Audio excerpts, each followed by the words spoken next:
Hello and welcome to Sticky from the Inside, the employee engagement podcast that looks at how to build stickier, competition-smashing, consistently successful organisations from the inside out.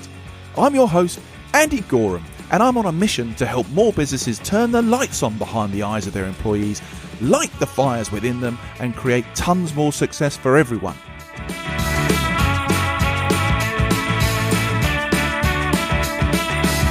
This podcast is for all those who believe that's something worth going after and would like a little help and guidance in achieving that. Each episode, we dive into the topics that can help create what I call stickier businesses. The sort of businesses where people thrive and love to work, and where more customers stay with you and recommend you to others because they love what you do and why you do it. So, if you want to take the tricky out of being sticky, listen on. Okay, let's start with a stat. Leaders spend 83% of their day listening, but only 2% have ever been trained on how to listen. So are they really listening, or are they just waiting to speak? And it's not just about leaders. Is listening another one of those human skills we all just take for granted? We've all got ears, therefore we all know how to listen. Now, if that was the case, why is communication pretty much always the number one issue people say needs sorting in their organization or personal life, or is the cause of some of the greatest frustrations that we find? How many opportunities do we miss every day by not listening properly and really hearing what's been said, or maybe more importantly, what's not been said? How many wrong decisions do we make because we haven't listened properly, or we've misinterpreted what someone has really said? And what's the cost of all that? As you sit there listening to this episode, how many of you can honestly say that you're a great listener? And I'm interested, what makes you think that? How do you know? And what's your secret? Well, today I'm joined by a true expert in the field of listening, Oscar Trimboli. He's on a quest to create 100 million of what he calls deep listeners. He's the author of the book How to Listen and host of the Apple Award-winning podcast Deep Listening, where, as part of his research into world-class listeners, he's interviewed over 100 of the most diverse workplace listeners, from air traffic controllers to deaf and foreign language interpreters, from hostage negotiators to spies. And he's had over 23,000 people contribute to his research into what gets in their way when it comes to listening. I'm really excited to hear from Oscar on how we can all become better listeners, and, if I'm honest, a little bit nervous about exposing my own listening deficiencies too. Welcome to the show, Oscar.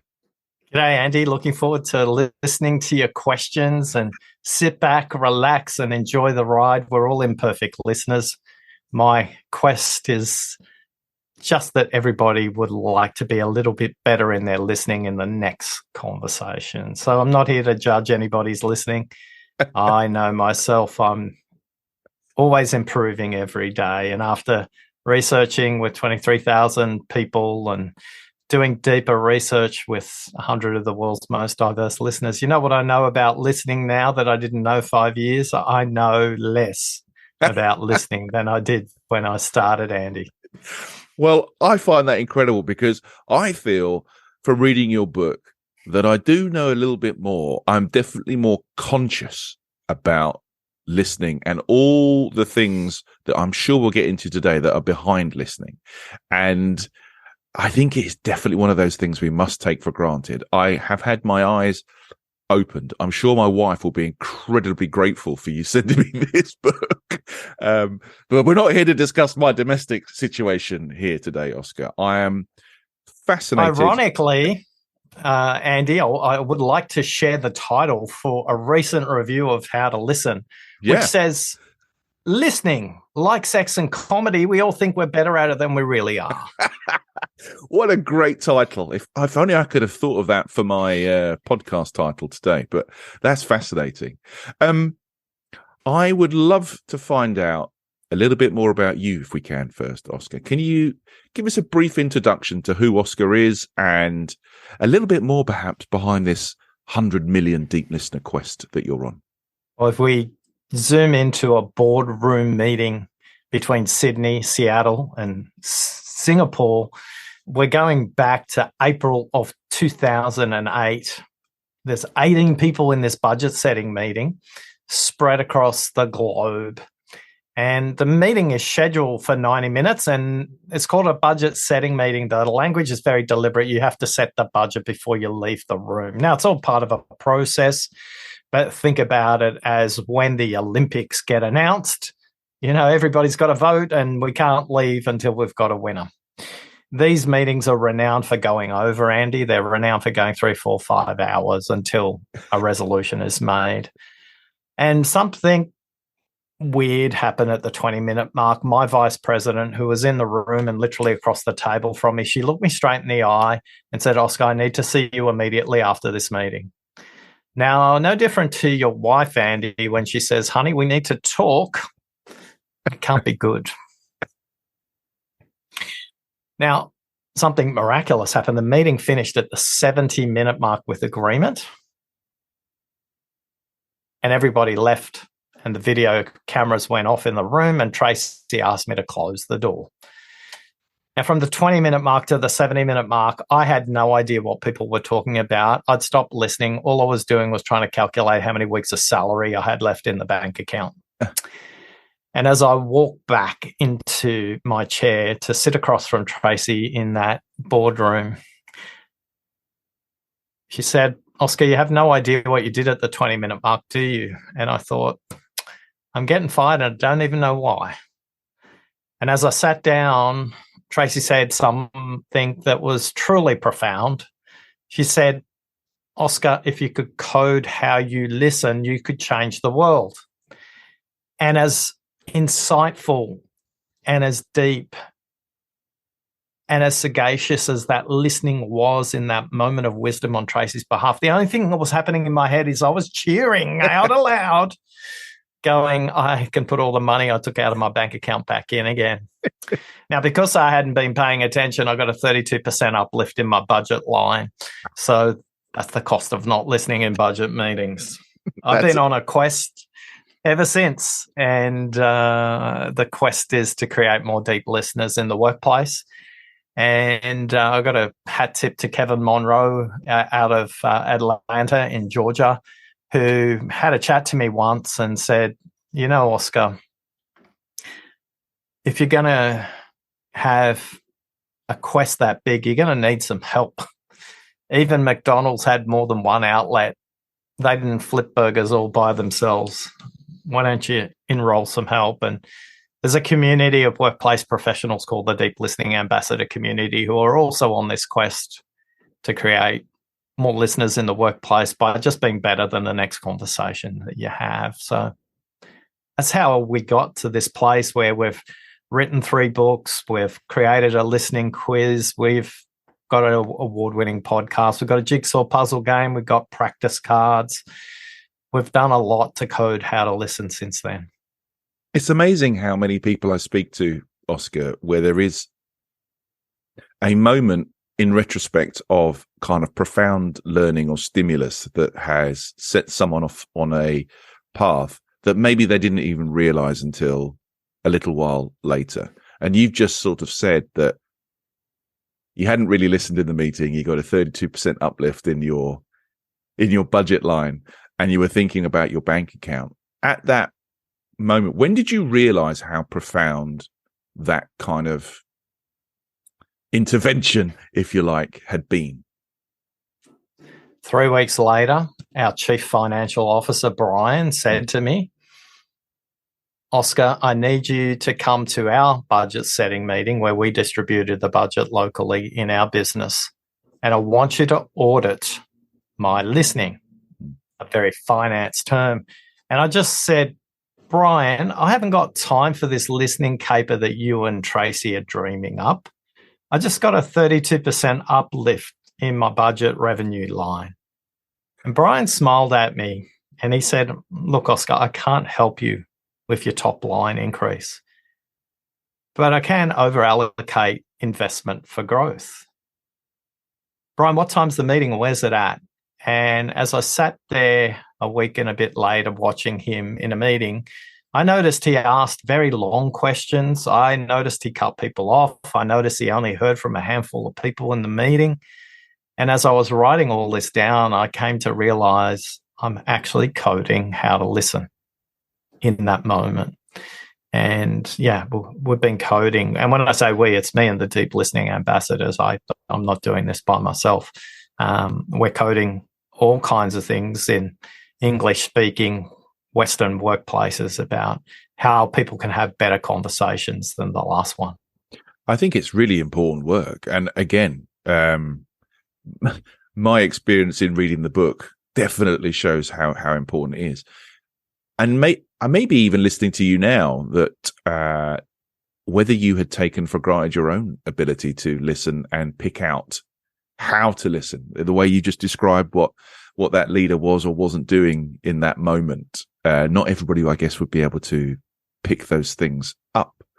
Has listening been something that's always been there in your background? Has there what's happened in your life to kind of bring this thing to, I guess, the fore? Wow, I feel like I'm on the therapy couch. Sorry, now. my friend. So when I was a teenager, what you don't know about me, I had a very protruded jaw, like a werewolf. When people get orthodontics put in, it's usually to straighten their teeth. If you think about a full fist, that's how far my jaw was protruding above the underbite. I looked like a werewolf, basically. And when you got braces on and you're a werewolf, you don't want any attention on you. So you become really good at asking questions in a group situation. You become very good at deflecting attention away and putting it back onto the other person. And you become very good at being a listener because you don't want to be doing the speaking because that means the spotlight's on you. And, you know, for me, most people had braces on for 1 or 2 years. I had braces on for, I think, 4.5, maybe 5 years. Can't quite remember. But I was also lucky to go to a school with 23 nationalities. We were right next to an immigration centre in Australia. And in those days, there were people coming from Vietnam and Laos and Cambodia. There were people coming from Chile and Uruguay and Argentina and Brazil. There were people coming from Eastern Europe. And the only thing that unified it, besides playing football or soccer, depending on which part of the world you're listening in right now, was an Italian card game that was played in pairs, no different to bridge, I guess. I've never played bridge, but they kind of play in teams of two and stuff like that. And because I was a native monolinguist, I only spoke English. Teams would pair up in their home language, and they'd always have really tough games against other teams because they could completely converse. You know, somebody would be speaking Polish and somebody would be speaking Spanish, and you know, they're not really close. Or somebody would be speaking Vietnamese and somebody would be speaking in Greek. And I'd be the pickup player. Occasionally somebody would have a team of only one, so I'd jump in. And what they didn't realize is I wasn't paying any attention to what they were saying. I was watching where their hands were on the cards. I was watching where their lips were moving. I was watching their eye rolls and their movements. And all of a sudden, you know, 30 years down the track, Andy, I realized I was starting to quickly build muscles in how to read body language. And they never could understand why I beat them consistently with my partner, even though we didn't speak at all while we were playing, because we didn't have really good common language that they didn't understand. So if we spoke English, they'd have no problem understanding what we'd say, and we'd still beat them because their body language, the confidence of speaking in a different language, meant that they dropped their guard when it came to hand positions on cards and the kind of nonverbal signals they were giving that you don't really pay attention to when you're diagonally across each other. Those things led into workplaces, and yeah, so there were all these little breadcrumbs along the way, Andy, that connected the dots and started to build my listening muscles from a very, very young age. And when did the deep listening quest take formation? When did that come to life? Well, that was a very protracted conversation with a wonderful Irishman. His name is Dermot. And I would go to Dermot once a month. As someone I admired, I thought of him as a mentor. And I went to him once and I said, Dermot, I've got this really ambitious goal I want to test with you. I want to train 10,000 people to be deep listeners. And he just laughed with this beautiful laugh. And he says, hey, add a 0, come back next month. And I thought, what do you mean? Now, by the way, another thing you don't know about me, I have dyscalculus, which means my relationships with numbers is very poor. I spin numbers around, but yeah, a story for another day. So I come back next month. Dermot, I figured out how to get to train 100,000 deep listeners. Before I'd finished saying the word listeners, he said, add a 0, come back next month. And I was like, okay. So I add a 0, come back next month. And I go, okay, Dermot, I've figured out how to get to 1 million deep listeners in the workplace. And I said, before you tell me to add a 0, that's the absolute maximum I can do. And there was this really long pause, and he stroked his chin, and he looked at me with all the wisdom that he could muster, kind of like a grandpa looking at a grandson. And he said something as profound as what Tracy said. And I'm not going to try and do the Irish accent, or it would be a disservice to Dermot. He said to me, if you can achieve your goal in your lifetime, it's not worth your effort. You need to be thinking 3 generations ahead. The impact of what you do needs to be transmitted through multiple generations. Come back next month. Tell me what you can do in 3 generations. And I was like gobsmacked. Like, wow. I'd twisted every conceivable way to understand how to get to 1 million deep listeners. And the number didn't scare me. I'd worked at Microsoft. I knew what big numbers were and how to get out there. So I've figured it out. And I came back next month and I said, Dermot, you're right. It's 100 million deep listeners in the workplace. He said, that is worthy of you. Go and make it happen. Wow.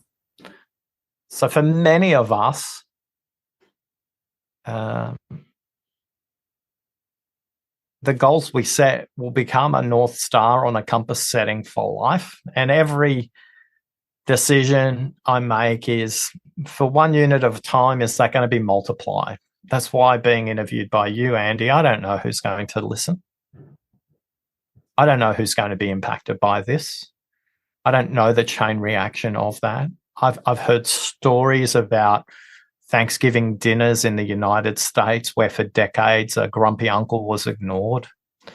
And because of something I said on a podcast interview, it completely changed the Thanksgiving dinner from a very tense and adversarial event to something that was truly breakthrough and transformational. And I was lucky enough to get an email from somebody explaining that. I was very grateful for that, because sometimes you never know the impact of what you do, not only because you're not there, but you also may not be alive. A funny story about Dermot, 1 month I went to him and complained that it's like, nobody's reading my newsletters, Dermot. And he said, you idiot. He said, if you're talking about listening, do a podcast. And I thought, oh, it's so obvious. I find it absolutely fascinating to hear where the influences for these things come from. I guess when you say deep listening, Oscar, what are you defining as deep listening?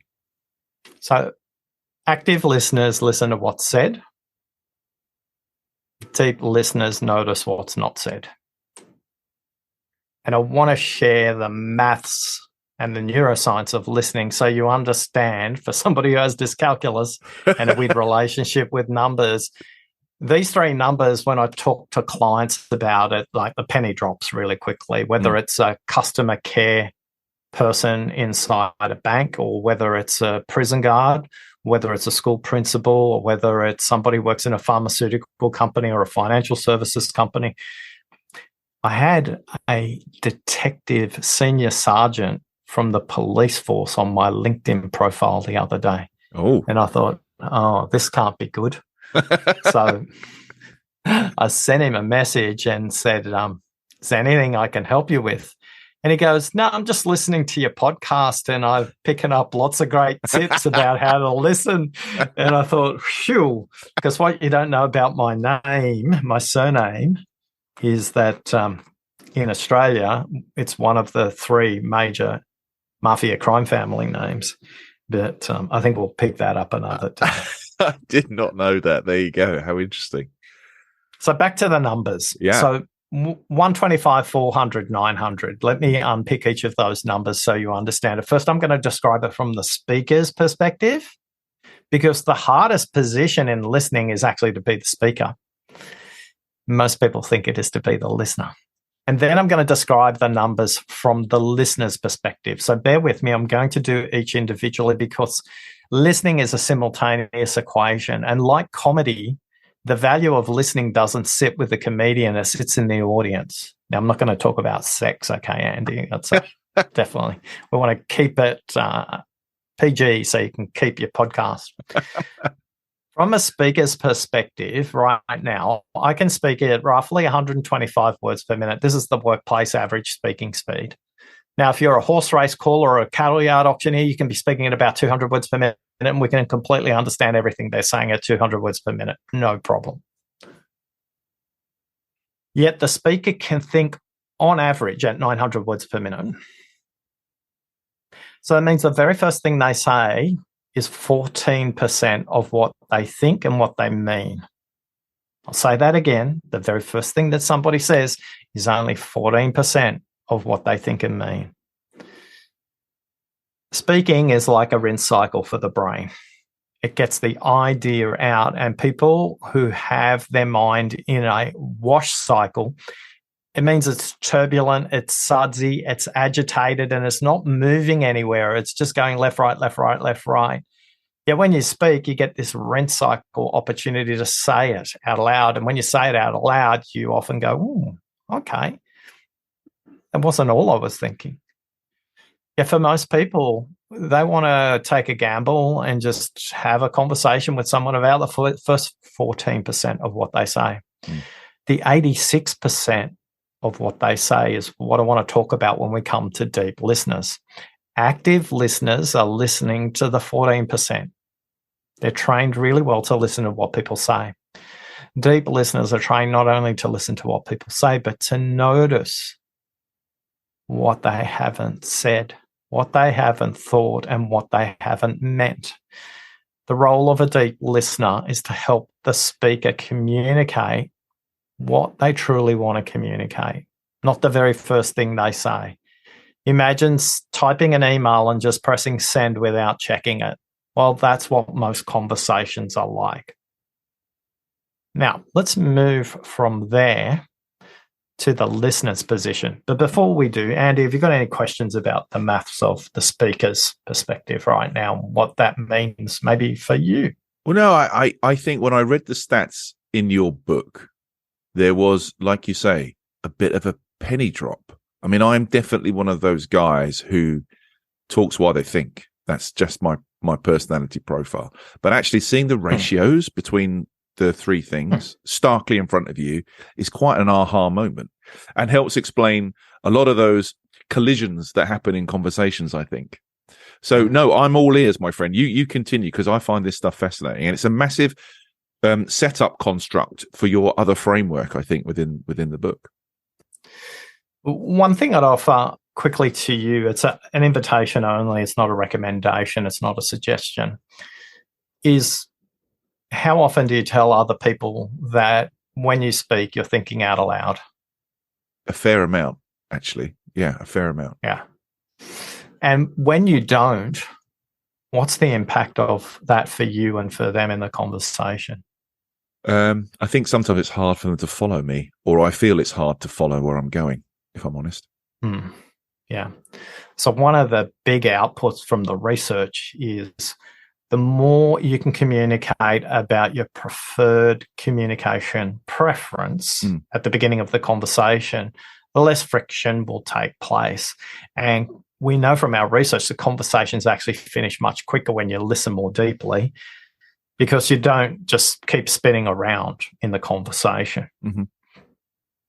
So if you can communicate about how you communicate, that will make a huge difference. And when you express to somebody that you think best by speaking out aloud, they're more productive conversations. So my invitation for you who are listening to us right now is there's an opportunity in a relationship where there is trust and where the content and context you're discussing is fairly predictable. In the next conversation, do what Andy does and just announce the way you think best.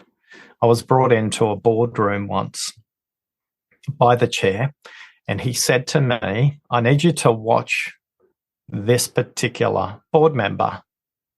She doesn't engage. She's disconnected. She's not a team player. I thought, wow, there's an interesting brief. The board meeting went on this time sequence: 9 till 10:30, morning tea break till 11, 11 till 1 o'clock with a 1 hour break for lunch, and then they continued on for the rest of the day. And as I watched everybody interacting with each other, occasionally I'd look at this person as she was taking notes, as she was gazing down consistently, either at the table, at her notes, at her feet. She wasn't making direct contact with her eyes with any of the PowerPoint slides that were dealing with really complex calculations, which was ironic because I didn't understand any of them. And the morning tea break came, and I took her aside and I simply asked her this question: how do you concentrate? And she said, I get very distracted by visual prompts, whether that's PowerPoint, whether that's people speaking. I need to concentrate really hard. And by doing that, sometimes I close my eyes to remove the visual distraction, and I take really good notes. And she did, because the reflection she made back to the group, everybody was paying attention when she mentioned something. Now, she was always sharp, to the point, but very insightful. I said, would you be okay announcing that to the group when we come back after the break? She goes, sure. So she explained to the group. And the tension in the room evaporated. And for the next 90 minutes, the board engaged in a very different way. And at lunchtime, I took the chair aside. I said, look, my work is done. I think I should leave. I think I'm impacting the group dynamic. He says to me, are you expecting to get paid for the full day? I said, I'm expecting to get paid for the value I created in this meeting. And he says, of course, we'll pay you for the full day. That's not a question. I said, but you and I do need to have a conversation about your unconscious bias in communication styles. He goes, I knew this was going to come back and be about me, Oscar. My admin will set up a time with you shortly. I realized that what I thought was the problem was actually the way I was leading the meeting. Now let's come back to the next set of numbers from the listener's perspective, because sometimes we just don't realize that we have different listening styles. We're coded through the education system to listen for similarity. And there's two ways of attending to the world: listening for similarity and listening for difference. And Harvard has done an implicit bias assessment of over 20 million people.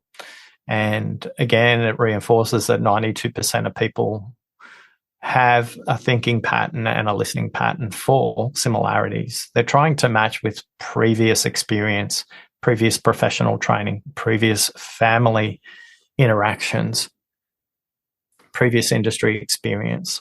So just notice, neither is correct or incorrect, by the way. You can listen for similarity and difference. It's just you need to choose as a listener which one's going to be effective. Now, although I can speak, Andy, at 125 words per minute, you can listen probably at up to 400 words per minute. So we can all watch YouTube videos. In fact, some of you are listening to this podcast at 1.5 times speed, and you can still understand everything that's going on. And while you are listening for the 125 words per minute, the balance, the 300 words, you're just filling in. You're jumping ahead, you're anticipating, you're pattern matching, you're disagreeing, you're thinking about lunch, you're thinking about dinner, you're thinking about some gardening you should have done on the weekend, whatever it is. You're not completely in the moment. And again, good listeners drift off and don't realize they're not connected to the conversation. A deep listener just notices when the distraction is there and they come back into the conversation much, much quicker. So just knowing those numbers, the ambassador community and the people we've worked with all say when you know that you've got peripheral hearing as well as peripheral vision and you can listen much faster than they can speak, you don't beat yourself up so much when you drift away. And you're just conscious of it and you come back to the conversation so much more quickly. I think that word conscious is, for me, a major theme, right, that runs through the book. And I made the statement in the intro around, or maybe ask the question, do we take listening for granted? And from all of what you've said, Oscar, from all of what we've talked about so far, do you feel that we do take listening for granted? There's a paradox in listening. And here's the paradox. At 32 weeks inside your mother's womb, the first skill you learned was to listen. You could distinguish your mother's voice from any other sound. Now, this is critical genetically, so you know where to get fed when you kind of come out. And at 36 weeks, you can distinguish Beethoven from the Beatles, from Bon Jovi, from Justin Bieber. Yet the minute we come into the world, you come into the world kicking and screaming and wanting to be noticed. In fact, the time they put on your birth certificate is the time you scream. That's when, your lungs are working and you're fully alive. A lot of listening is actually unlearning bad habits that you've developed from familial relationships, whether that's your mother, your father, your sister, your brother, your grandfather, your auntie, your uncle, your grandmother, your school teacher, your sports master, your music teacher.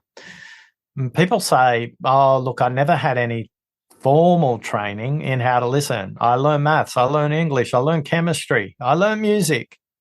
I learned all these other languages, but I didn't learn the language of listening. And my hypothesis is that the more present you are to yourself and the less conscious you are of what the other person is, the more transformational the listening experience is for the speaker, because our research group says when the speaker is present and we know they're not fidgeting with their phone, their connected watch, their laptop, or anything else that could be distracting them, the speaker says they relax and say what they really want to say. They don't beat around the bush. They don't discuss things. They don't express them in a way that's convoluted. So when we think about listening and do we take it for granted, the question isn't, can we learn more? The question is, how can we shed the layers of skin that we've developed in our lifetime from learning to listen to others and just be in the moment with that other person? And when you do, people say that in the workshops we run, whether that's online across the world, where people are in completely different time zones, or face-to-face, they'll say words like, I never thought I'd say that out loud. I didn't realize I meant that. And yet when they do, they can move on. It's like this amazing release of energy for them and for the listener as well. Now, listening in the workplace is not therapy. Please don't confuse the two.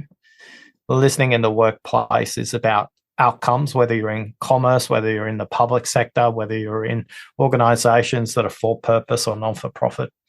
Listening in the workplace is just about better communication and more improved dialogue. So my invitation, paradoxically, to everybody is, despite what I've coded into listening, if we could just unlearn some really bad habits, listening becomes really light and easy and energizing as opposed to draining, taxing, and difficult, which is how most people describe it when they come into our workshops. I often ask them, what color is your listening battery as you arrive today? And a lot of people bring up oranges, yellows, and reds. Some people put black. They're just not ready to listen. The first person you need to listen to is not the speaker. You need to listen to yourself.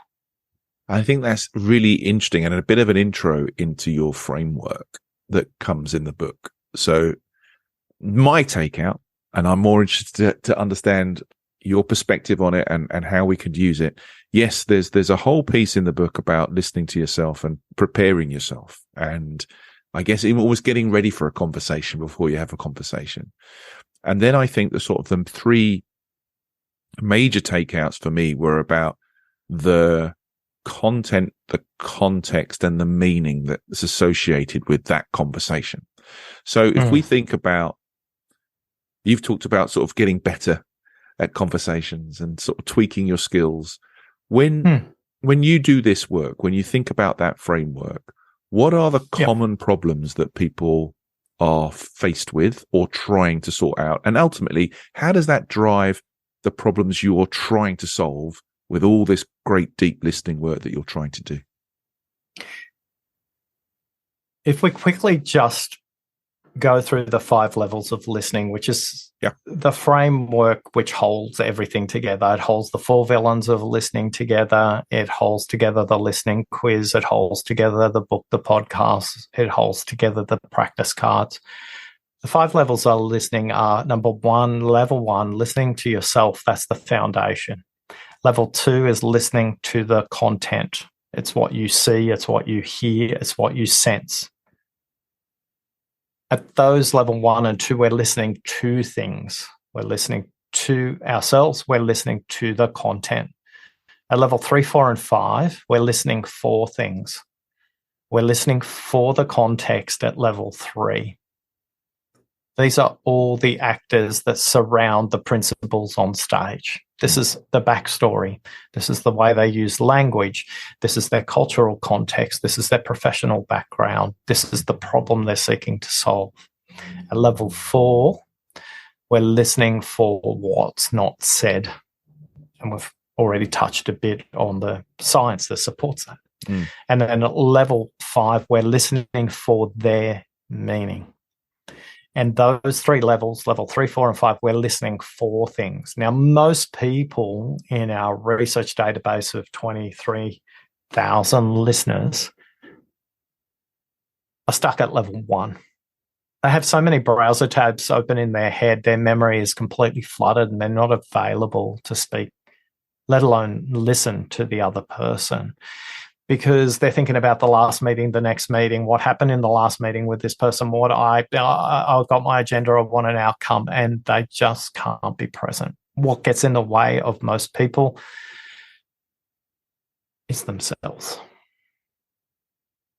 And every orchestra, no matter if they played in the same venue 3 hours earlier in matinee and they're doing the evening performance or the day after, every musician in an orchestra or a band will tune their instruments before they commence the act of the performance. And they do that as an act of professionalism, humility, and respect for the other musicians, the conductor, and the audience. Yet this is how most people turn up to the meeting. I'm sorry I'm late. My last meeting ran over time. I'm really sorry.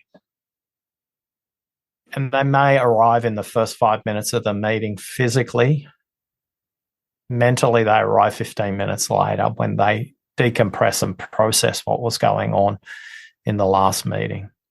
One simple tip we recommend: if you are the host of a meeting and you control the calendar invite for the meeting in the workplace, for a 1 hour meeting, start the meeting at 5 after the hour and finish at 5 to the hour. Create space. When our ambassador community does this, they tell me, wow, Oscar, people turn up to the meeting excited, energized, and looking forward because they've had time to have a cup of tea, a drink of water, a quick sandwich. They've got time to go to the restroom. And when they arrive at 5 past, they're grateful, they're present, and they're available to the dialogue. Now, most of our ambassador community report that the meetings typically go even shorter than that because they learn to listen to what matters. But most of us are stuck there.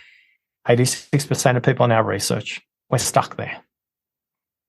We're stuck not listening to ourselves. And it's very difficult to step up to each level in the 5 levels of listening if you haven't built muscles at the previous level, because you can kind of get away with listening at level 2 and 3 without that muscle in place. But distraction will show up very quickly. Remember, 400 words per minute you can listen at, 125 they can speak at. So you have to be conscious of that.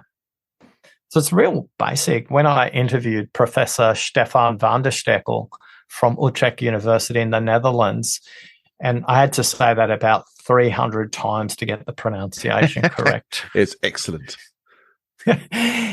He's written many books on attention, and he talks about working memory and the role of working memory. And I asked him the question that everybody asked me: can you multitask?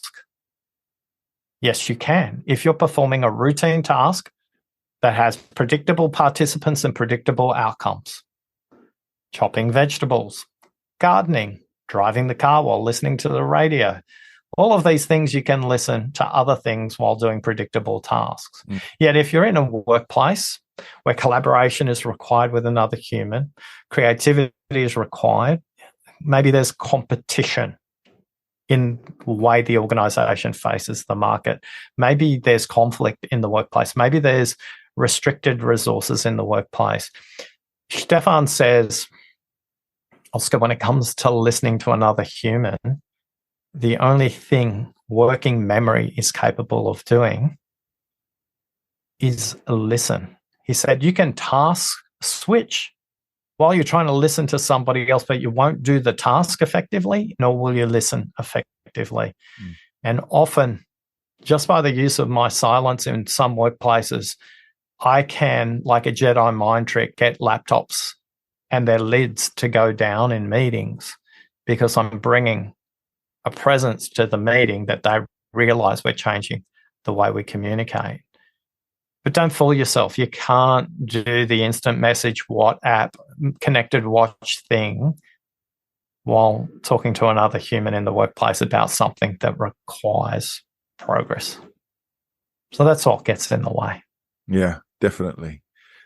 Oscar, this is a topic that you could talk about for hours and hours and hours. There's so much. I can talk about it for years, mate. There's so much in the book. I feel like I am really not doing justice to the content within it in a 45, 50-minute podcast. In some sort of way of trying to leave the listeners with some critical takeaways, Oscar. I have this part in the show that I call Sticky Notes, where we try and summarize the kind of practical takeaways. We love practical things. If you were to capture 3 critical parts that would help people listening to this podcast go away and become better listeners on their way to deep listeners, what would your 3 sticky notes be, my friend? Use the technology. Don't be a slave to technology. That means manage your notifications. Number 2, drink a glass of water before you go into a conversation, and drink a glass of water every 30 minutes. So drink water. That sends a signal to this part of the body, the parasympathetic nervous system around the lungs, the heart, and the gut. It's got more nerve endings than the brain. When you drink water, that whole system just relaxes. And when you relax, you're okay. So, number one, use the technology. Don't be a slave to technology. Number two, drink a glass of water. And tip number three, take a deep breath before you go into a conversation. And there is a correct way to do this: in through your nose, down to the bottom of your diaphragm, which is at the bottom of your lungs, and then out through your mouth. Most people breathe in and out through their mouth. When you get distracted, when you're confused, when you really want to speak, just take a deep breath in. The deeper you breathe, the deeper you listen. So those three tips again: manage your notifications, drink a glass of water, and take a deep breath. Now, Andy, I know you took something away from the book around breathing. I'd love you to share that. Yeah, box breathing. So this is a 4-4-4-4 count, right? So I think I've revealed my dirty secret before, that I play lawn bowls. Yeah, it's out there in the open. And when I lead my team, I like to think that I am a beautiful combination of competitive spirit and collaboration. My face will tell a different story, and occasionally my watch will tell me a different story as well, because my Garmin will say, you need to breathe, you're getting a bit stressed. And it wasn't really until that I had read a very early chapter in the book that references box breathing, with the breathe in for 4, hold for 4, breathe out for 4, hold for 4, that actually I really tuned into my breathing. And it was the holds. It was in fact, it was the second hold that was the kind of big change. And I am not a kind of new world hippie kind of guy that is into all the kind of spiritual stuff. I think I'm an emotional guy, but this breathing thing's different. This really helped me focus. So look, if I can do it, I'm pretty much sure anybody can do that. So box breathing, 4-4-4-4-4. Who knew? Who knew it would change so many things, my friend? Thank you for introducing me to that. Thanks to James Nestor, who's written the book on the topic, many books, in fact, on how to breathe. Absolutely amazing.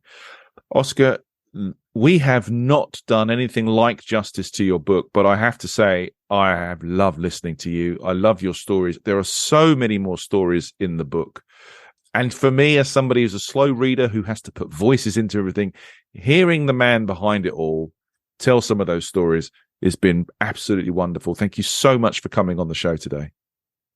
Andy, you did a great job. Thanks for listening to me. It's my absolute pleasure. Now, in the show notes, we'll give links of where to get the book and to access the listening quiz, right? That'd be a good thing for people to do. Yeah, rather than connect with me, please just connect with your own listening. Take the 7-minute quiz. At listeningquiz.com, you'll get a report that tells you what your primary listening barrier is, and more importantly, tips about what to do that are tailored specifically to your primary and secondary listening villains. Amazing. Oscar, thanks so much for coming today, mate. I really appreciate it, and good luck with all the deep listening quests, my friend. Thanks for becoming part of the ambassador community and spreading the word, Andy. Delighted to do so, my friend. I'm going to take a few minutes just to reflect on the conversation I've just had with Oscar. Now, I don't normally do a reflective session at the end of a podcast, but I think today warrants it.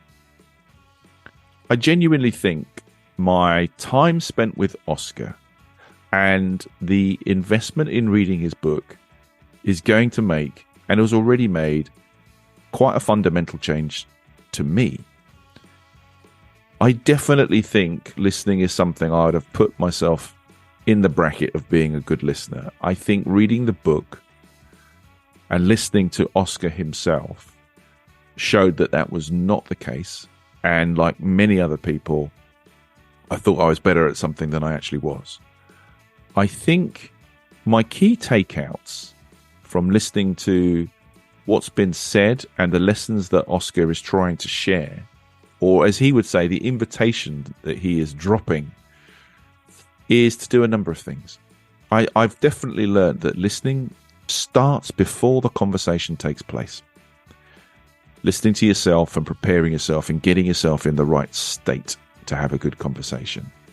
I think one of the game-changing pieces in the work is to listen out for the similarities, which is what we're pre-wired to do, but most importantly, the differences. As Oscar would say, there's no right or wrong, but just recognize whether you're listening for similarities or listening for difference. And listening for difference can open up a whole bunch of possibilities in that conversation when you're listening. And really importantly, is listening with your whole body and listening to what's not said. I don't have to sit here saying, oh, buy the book, read the book. But I do feel this is one of those situations where it's had quite a profound effect on me. And if any of my listeners, if any of you can get the same benefit from it, then please go and check out that book. It's a game changer. Okay, that was Oscar Trimboli. And if you'd like to find out anything more about him or any of the topics that we've talked about today, please check out the show notes. So, that concludes today's episode. I hope you've enjoyed it, found it interesting, and heard something maybe that will help you become a stickier, more successful business from the inside going forward. If you have, please like, comment, and subscribe. It really helps. I'm Andy Goram, and you've been listening to the Sticky from the Inside podcast. Until next time, thanks for listening.